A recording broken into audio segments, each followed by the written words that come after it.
Salut, ici Jean-François et aujourd'hui, on va parler de l'ACRO. Et oui, ACRO, qu'est-ce que ça veut dire? Ça veut dire Association pour le contrôle de la radioactivité dans l'Ouest.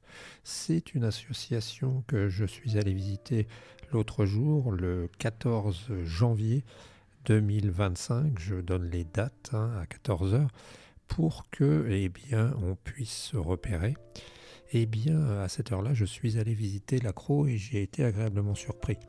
Agréablement surpris de voir qu'il existait des endroits où finalement on pense quand même au bien commun et à l'effort général et où l'argent n'est pas on va dire, le dénominateur commun de tout. Ouais, c'est en discutant avec un antinucléaire patenté que cette personne m'a dit qu'il existait sur Caen et je suis honteux de ne pas l'avoir connu avant. Il existait sur Caen une association, donc l'ACRO, qui fait partie des deux associations françaises à être totalement indépendantes. Et c'est très important, c'est très important. C'est une association qui vérifie la radioactivité. Alors la radioactivité, c'est quelque chose de difficile à percevoir, qu'on ne voit pas. On en a entendu parler, ça fait partie de nos fantasmes un peu collectifs. On y pense quand on pense à la guerre en Ukraine et au risque d'une dérive. On y pense quand on pense au médical aussi, puisqu'il y a des recherches médicales qui se font avec de la radioactivité, des traceurs, des produits comme ça. Et puis on y pense aussi dans notre vie courante. Parfois ça arrive, je ne sais pas si tu as vu, mais sur la route qu'on voit passer des convois de déchets nucléaires où il y a les petites hélices là. Donc ça m'intéressait en tant qu'enseignant à la retraite d'aller visiter cette association qu'on m'avait recommandée. On m'avait prévenu et d'avance que l'ACRO est une association qui était indépendante et qui ne prenait pas parti. C'est important. Donc quand je suis arrivé dans les lieux, j'ai eu la chance de voir trois personnes. D'habitude, tu as toujours t'as parfois, quand tu as une petite structure où tu es un particulier, les gens te reçoivent entre la machine à café et puis les toilettes dans un coin et puis te font sentir qu'ils sont pressés d'expédier l'histoire. Et là, non, là, on a eu la chance de voir, puisque j'étais pas tout seul, on a eu la chance de voir quatre personnes. Il y avait deux biologistes et il y avait une chargée de communication qui nous ont expliqué tranquillement, à notre niveau, parce qu'on n'est pas des spécialistes, comment fonctionnait l'accro. C'est très important. Alors je suppose aussi que pour se protéger, cette association ne peut peut-être pas recevoir des gens à une seule personne, parce que il faut des témoins. Si on commence à dire oui, ils m'ont dit que le nucléaire c'était de la merde, non, là il y a quelqu'un, ils ont été trois, et ils peuvent dire clairement non, non, on n'a jamais dit ça, on a dit qu'on était indépendant. Donc il n'y a absolument aucun problème et j'étais très heureux de voir qu'on avait été accueillis par trois personnes. Alors, question que j'ai posée, ce que je fais c'est que je dis les questions en gros et puis j'explique après les réponses qu'on m'a faites. Je précise que ce reportage a été écouté avant d'être diffusé par l'ACRO et que s'il y a eu des morceaux à enlever, des petits détails, des bêtises que j'aurais pu dire, il a été corrigé. Donc, quand a été créée l'ACRO? Elle a été créée en 86, puisque je crois de mémoire que Tchernobyl, c'est avril 86, et cette association a été créée en avril 86, à la fois par des universitaires de Caen et des gens du Nord-Cotentin, rapport à La Hague, qui ont décidé qu'il était important de nous doter de structures indépendantes pour nous informer. Rappelle-toi qu'à cette époque-là, si tu es encore assez âgé, comme moi, tu te rappelles qu'on nous avait montré des cartes avec des présentateurs météo et on suivait le nuage tous les jours, comme le Covid, et on nous avait appris, enfin toutes les heures, que le nuage s'était miraculeusement arrêté à la frontière. En fait, le nuage, il s'était jamais arrêté à la frontière puisqu'il était passé bien plus loin et il avait contaminé des zones comme, je crois, la Haute-Provence, comme, je crois, l'arrière-pays de Marseille, comme, je crois, la Corse, hein, j'allais dire le Japon. Il avait contaminé une partie de la France, bien entendu, hein. Toute la France, en général, a des doses différentes. Donc, des indépendants ont décidé de créer une structure qui permettait ensuite, après, d'avoir des informations, on va dire, fiables et autonomes. Ça, c'est important. Et donc, ils se sont dotés de matériel. Alors, la radioactivité, comme je le disais, c'est quelque chose de compliqué à comprendre pour les gens comme moi, parce qu'on ne la voit pas, par définition. C'est quelque chose qui ne se voit pas.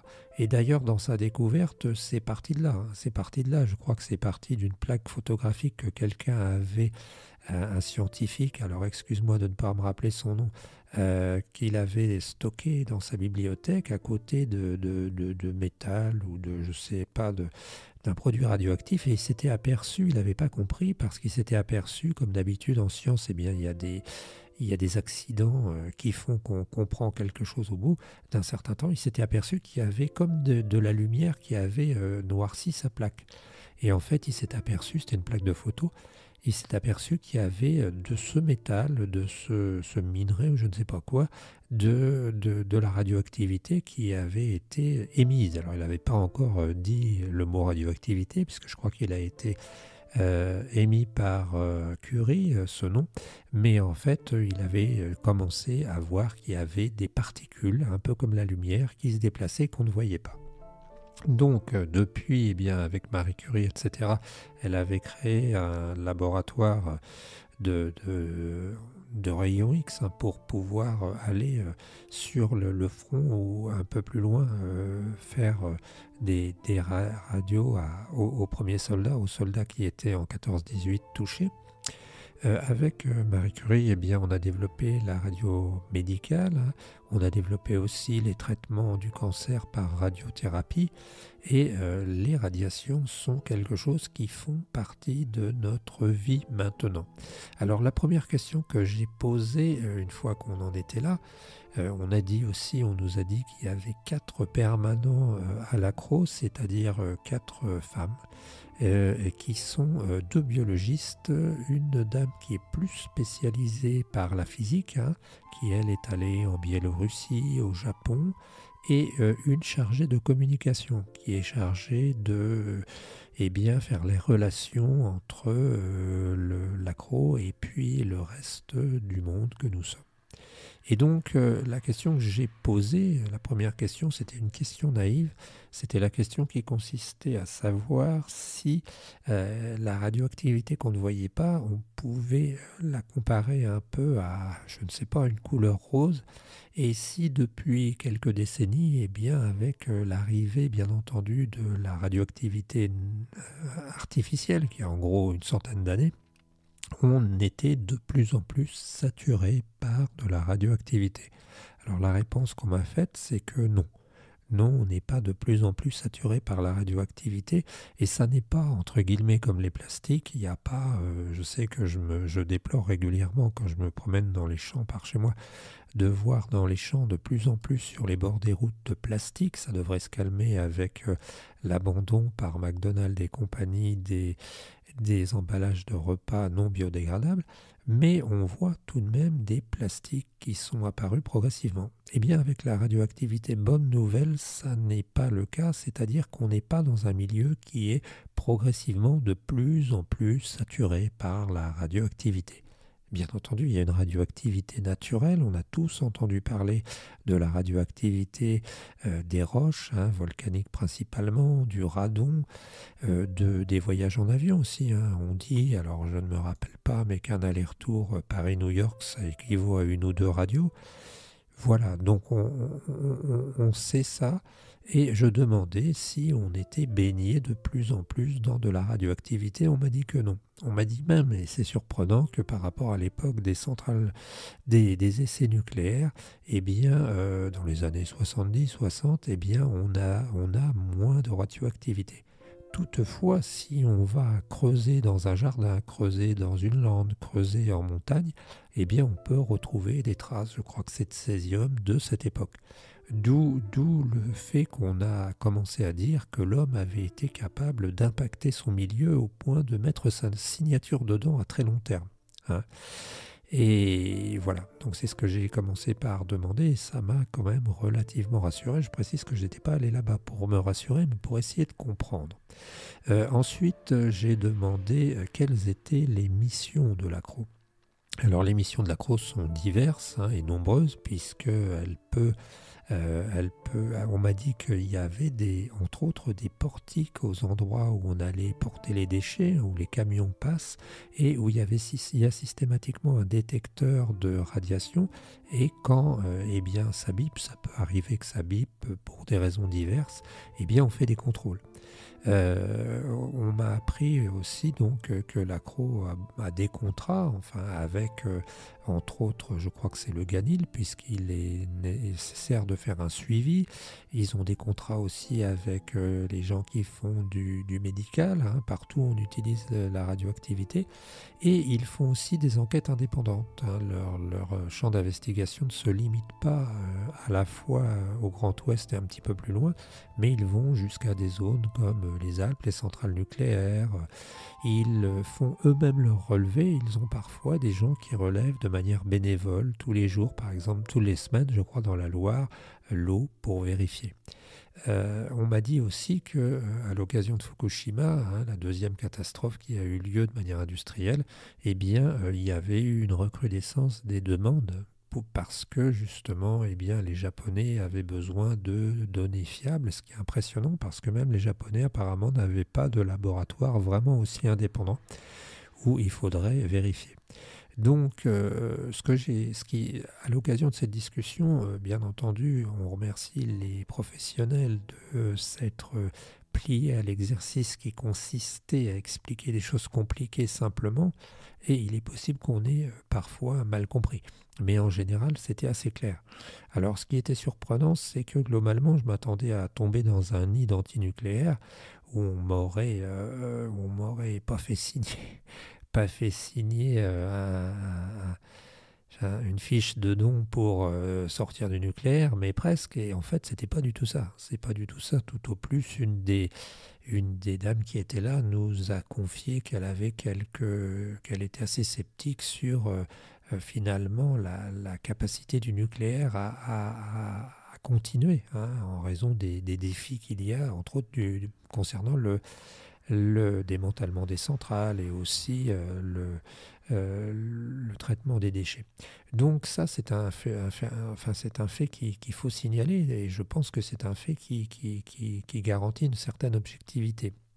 Alors, ce qui m'a surpris aussi, c'est que on m'a dit que finalement les quantités qu'on relevait n'étaient pas des quantités qui étaient bien entendu létales, mais desquelles on pouvait prouver clairement qu'il y avait une augmentation ou des maladies ou des cancers ou des pathologies autour des endroits.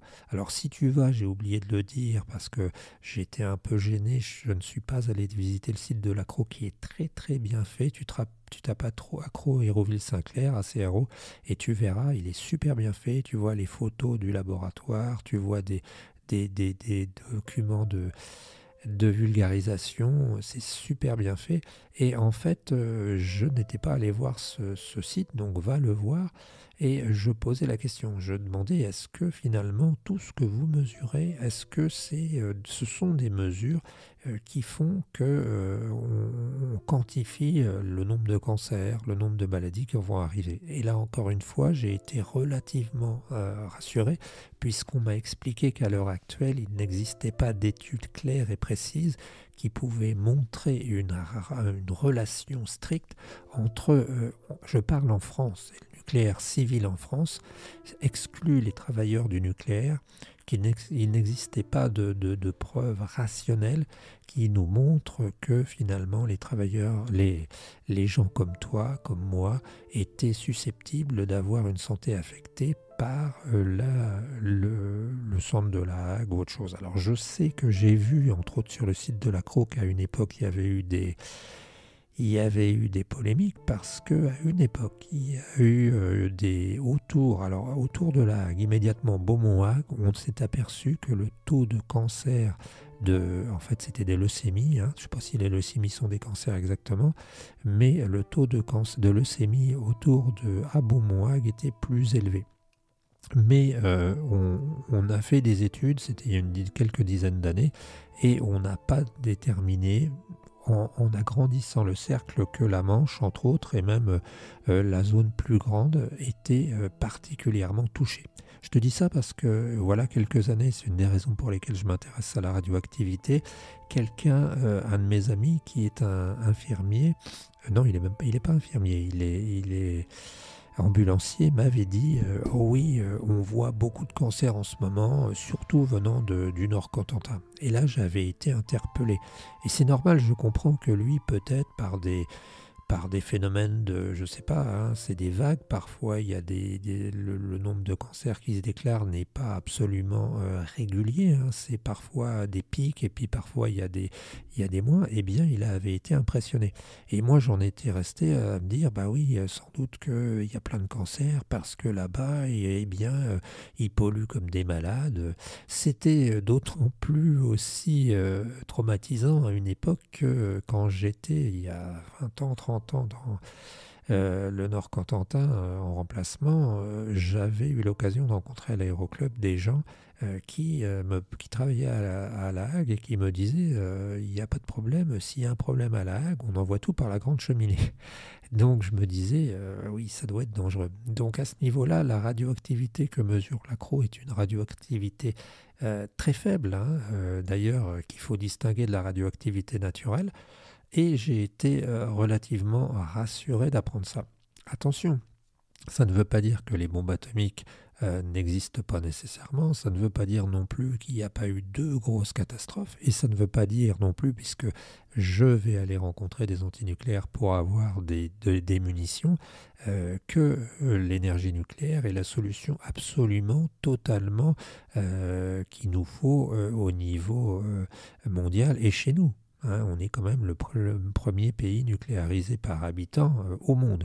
Ce que je dis simplement, c'est que, en fait, si on s'en tient simplement à ce qui se passe actuellement et indépendamment des risques d'avoir des problèmes, on va dire, d'accident, une cafetière qui pète et une cafetière atomique qui pète et puis on se retrouve tous, etc., comme à Tchernobyl, indépendamment de cela, malgré les années qui ont passé, on ne peut pas dire que notre santé soit officiellement affectée. Et je suis quand même allé voir des gens de la CRO qui eux-mêmes avaient constaté qu'il n'y avait pas de corrélation entre ce nombre de leucémies supplémentaires autour de Beaumont-Hague et puis en général, ça peut être dû au fait que c'est des petits nombres et que parfois on a, dans certains échantillons, eh bien on a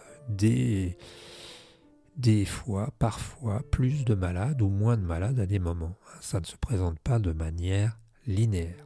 Voilà, c'est ce que je voulais dire. Donc nous avons continué, nous avons ensuite parlé de choses et d'autres parce que je les ai bombardés pendant 1h30 de questions toutes les minutes ou 30 secondes. Alors bien entendu, c'était agréable parce qu'il y avait différentes personnes qui parlaient et chacun pouvait donner son avis. Je voudrais insister sur un autre point qui est que, en fait, le paradoxe, et c'est ça qui m'intéresse aussi, c'est que l'autre chose que je voudrais souligner, c'est que la CRO s'est développée à travers les catastrophes, par les catastrophes. C'est-à-dire que c'est Fukushima, c'est Tchernobyl dans un premier temps qui ont permis à l'accro de continuer à se développer. Et comme le disait une des biologistes, eh bien, dès qu'il y a aux médias, dans les médias, dès qu'on discute de radioactivité, aussitôt tout le monde s'inquiète et tout le monde leur téléphone. Le reste du temps, les gens sont moins touchés. Et on nous disait que l'accro, finalement, en ce moment, avait besoin d'aide des pouvoirs publics qui ont baissé certaines subventions. On a bien vu aussi que même Greenpeace, certaines associations ne sont pas épargnées par les problèmes de crise et qui auraient besoin d'être aidées. Et c'est quand même incroyable. Je me dis que ce qui fait partie de la vie, de notre vie, et qui est si important que la mesure de radioactivité ne soit pas faite, ne soit pas aidée, hein, que nous-mêmes, alors que nous dépensons des sommes folles dans des conneries, eh bien on ne se dise pas qu'il n'y ait pas un moyen de dire je vais consacrer 1 € à ça parce que j'estime que c'est utile. Et à l'accro, on nous faisait état de cet état de pensée, de cet état de fait qui est que les gens sont relativement indifférents à ça. Et dans le fond, j'y pensais cette nuit, je me disais que c'est un peu normal, puisque s'ils sont indifférents, puisque ce que je viens de te dire, c'est que en France, le nucléaire semble avoir été mené de manière, on va dire, suffisamment rationnelle pour faire qu'il n'y ait pas un nombre incroyable de morts à finalement à déplorer. Attention, hein, j'ai exclu les travailleurs du nucléaire. Je te mettrai quelque chose en lien, qui est que le nombre de travailleurs nucléaires, il y a des travailleurs du nucléaire qui sont morts, et je te mettrai un lien avec Philippe Billard, qui est une personne qui était syndicaliste dans le nucléaire, sous-traitance du nucléaire, et qui nous expliquait que la sous-traitance du nucléaire, qui allait jusqu'à 7 niveaux de sous-traitance, pouvait être très dangereuse. Et ça pose des questions sur un accident aussi, hein. Ça pose des questions sur un accident parce que ça ne veut pas dire qu'il ne peut pas y avoir un accident. Mais pour ça, j'irai discuter avec des antinucléaires. Pas tenté, hein. Là on n'en est pas. On n'en est pas dans ce cas. On est ensuite allé visiter le laboratoire. Alors j'avais absolument aucune idée de à quoi ça pouvait ressembler. Et en fait, le laboratoire, eh bien c'est une pièce, hein, comme ça pourrait être une pièce normale. Je m'en faisais toute une histoire et toute une idée. Et dedans, eh bien, il y a finalement 6 grosses machines. Tu pourras voir les photos. Et en fait, ces machines, eh bien, il y a 3 machines pour mesurer les rayons gamma, hein. Rappelons qu'il y a 3 niveaux, 3 sortes de radioactivité. Les rayons alpha, bêta et gamma, hein. Les alphas sont arrêtés par une feuille de papier, les bêta, je crois, par 3 mm d'aluminium, j'ai vu ça. Et les gamma, il faut carrément du béton ou du plomb. Et en fait, ces machines, les 3 grosses machines qui mesurent le gamma, sont des machines qui mesurent la radioactivité. Et la radioactivité, c'est pas quelque chose qu'on mesure de manière, comment dirait-on, instantanée. C'est quelque chose qu'on va mesurer sur le temps. Donc pour ça, eh bien, il faut laisser un certain temps. Et les doses, nous dit-on, sont tellement basses que en fait, eh bien, il faut à peu près 24 à 48 heures pour parfois, sur certains échantillons, savoir combien ça a émis. Parce que c'est un peu comme si ça envoyait un petit flash de lumière, hein, toutes les 30 secondes, 1 minute, 10 minutes. Et là, c'est tous ces petits flashs qu'on note. Alors, ça donne quoi? Eh bien, ça donne au bout d'un moment une sorte de diagramme, hein, comme on le voit. Et bien sur ce diagramme, il y a les différentes radiations qui sont émises. Et en fonction de ça, on peut décider, on peut voir si, eh bien, c'est, je sais pas moi, de l'iode, du césium, du barium, j'en sais rien. Et comme le dit la biologiste, eh bien, on sait ce qu'on cherche. Donc on va d'office regarder plus à la gauche, au milieu ou à droite du schéma pour aller voir si la frange elle est bien définie, hein. Parfois la frange elle fait juste un saut, et puis on le voit parfois il y a 3 ou 4 niveaux de largeur. Donc ces machines pour fonctionner, eh bien, elles doivent avoir de l'azote liquide, ce qui fait que sous chaque machine, eh bien, il y a une bonbonne, hein. Enfin pratiquement il y a des bonbonnes, et on met l'azote liquide de telle manière que ça permette de mesurer. Donc il y a un capteur, un peu comme un capteur de lumière pour allumer les lampadaires, qui lui, relié à l'ordinateur, établit un diagramme. Et alors ce qu'il faut dire, c'est que la machine ressemble, tu le vois bien, je décris, mais ça ressemble à une sorte de petit coffre dans lequel on va mettre sur une sorte de cône une petite boîte dans laquelle on a l'échantillon. Et on va fermer. Alors il y a 3 types de fermeture. La fermeture par le haut, la fermeture en latéral, droite-gauche de chaque côté, des portes comme des portes de hangar, et puis il y a la fermeture en rond, comme un peu un escargot. Et on ferme. Pourquoi est-ce qu'on emballe ça de plomb qui peut peser jusqu'à 1,5 tonne? Eh bien, tout simplement parce que sinon on aurait la radioactivité naturelle. Qui ferait que ce serait compliqué de savoir quoi et où. Et donc au bout de 24 heures, eh bien, on dit cet échantillon qu'on a eu sous les yeux, il a émis telle radiation et on peut en déduire qu'il contient telle chose. C'est assez fascinant. Et donc on nous a dit que généralement les échantillons étaient séchés. On prélève des échantillons. Alors quand ils vont faire 2 fois par an aux très grandes marées des relevés, ils prélèvent des échantillons sur les plages, aux grandes marées, puisqu'on va rechercher les algues qui sont le plus loin possible. Et par exemple des algues, on va les mettre à sécher dans un premier temps. On va les mettre un peu comme pour dessécher, comme ce qui sèche les pommes. Et après, une fois que c'est bien sec, c'est dur, à la main on sent que c'est dur, et bien on l'écrase dans un petit moulin. Et puis on le met dans une boîte, et en fonction de la masse qu'on a mis, c'est une petite boîte, ça ressemble un peu à une petite boîte de pétri là, en chimie, ou une boîte de maquillage dans laquelle on mettrait du produit, du fond de teint, et bien là-dedans, on mesure.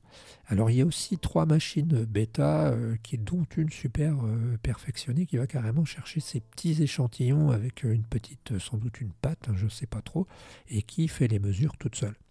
Voilà, c'est le petit bilan de notre visite le 14 janvier à 14 h à l'Accro, dans la banlieue de Caen, du côté d'Hérouville-Saint-Clair, cette ville qui se situe au nord-est de Caen. 711 quartiers de la Grande Delle. C'était vraiment très agréable et très instructif, et surtout ce qui m'a impressionné, ça a été ce degré d'autonomie finalement. Et je m'attendais, comme je te le disais, à voir des excités du bocal en train de m'expliquer que tout allait péter demain matin. Alors, il peut y avoir un accident demain matin, mais en train de me dire aussi que on allait tous mourir d'un cancer dû à la radioactivité. Non, c'est pas ça qu'on m'a dit. Et puis, de ma part, ça a permis de démystifier un peu cette radioactivité, parce que, comme le disait une dame, la radioactivité, c'est quelque chose qu'on ne voit pas et donc qui fait très peur. Or, en fait, c'est aussi un processus naturel. Je t'invite donc à aller voir toute le site, le découvrir, voir les machines, voir tout ça. Et puis je t'invite aussi à faire un petit peu de lobbying, à essayer d'en parler à tes amis pour, à la fin de l'année ou au cours de l'année, comme je vais sans doute le faire, faire un petit don à cette association qui en a bien besoin. Car si nous voulons être indépendants et avoir une information, on va dire, honnête et indépendante et libre, nous devons le payer. Je pense que comparé au nombre de fois où on dépense de l'argent dans des conneries, c'est utile de mettre quelques euros, quelques dizaines d'euros de temps en temps à soutenir une association comme l'Accro. Voilà, n'hésite pas à nous contacter si tu as besoin de renseignements, et n'hésite pas surtout à nous souligner les bêtises qu'on a pu dire si par hasard on a dit des bêtises, parce qu'on n'est pas des spécialistes. Bonsoir et à bientôt.